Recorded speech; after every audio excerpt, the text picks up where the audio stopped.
Merci beaucoup. Je voudrais d'abord rendre grâce à Allah le Tout-Puissant qui nous a permis de nous retrouver ce matin pour procéder au lancement officiel d'un des MVNO, opérateurs mobiles virtuels, Sirius Telecom, qui, Inch'Allah, va démarrer ses activités bientôt. Comme vous le savez très bien, le chef de l'État, son Excellence Macky Sall, président de la République, nous avait demandé avec insistance pour que des acteurs comme les MVNO puissent entrer dans le marché des télécommunications dans un seul but, dans un objectif de faire en sorte que les coûts des communications, que ce soit des communications voix, que ce soit des communications électroniques, c'est-à-dire l'Internet, puissent connaître une baisse importante au profit des populations. Donc cette action entre en droite ligne dans la volonté du chef de l'État de doter notre pays d'acteurs capables de prendre en charge cette question importante. Comme vous l'avez dit tout à l'heure, c'est un processus qui nous a pris plus d'un an.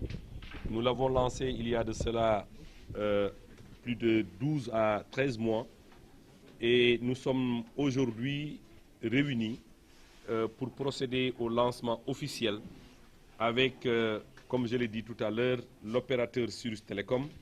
Désormais, les Sénégalais verront bientôt le numéro commençant par 75.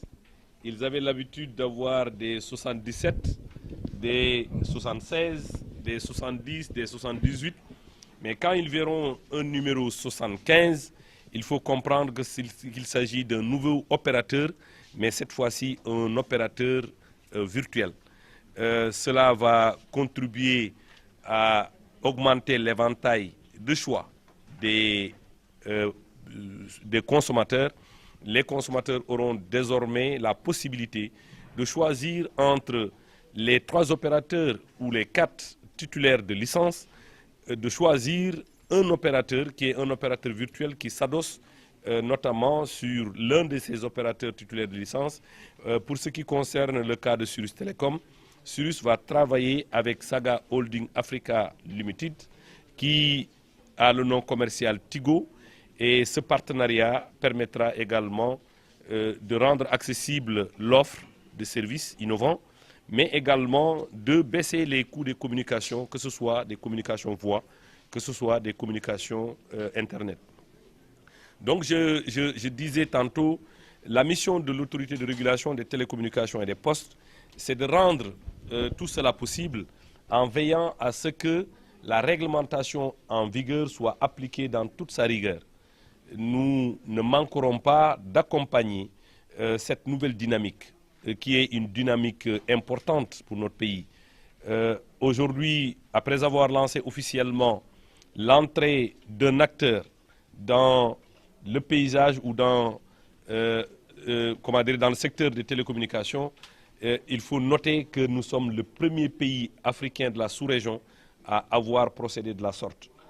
Tout cela, c'est grâce à la vision éclairée de son Excellence Macky Sall, président de la République, qui n'a cessé de nous indiquer la voie à suivre dans l'optique de rendre accessible la communication voix, mais également la communication Internet. Vous savez, les règles, nous avons le rôle d'appliquer et de faire appliquer la réglementation. Il y a des dispositions qui sont connues, qui figurent en bonne place dans le dossier d'appel à candidature. Il y a des dispositions qui sont connues, qui sont consignées dans la convention de concession et dans les cahiers de charges des nouveaux entrants. Il y a également des lignes directrices que les opérateurs ont. Donc nous nous mettrons tout le temps dans les dispositions pour que ces dispositions soient appliquées. Notamment, nous veillerons dans la négociation entre les deux parties, c'est-à-dire entre le grossiste qui est l'opérateur mobile virtuel et celui qui est chargé de l'héberger.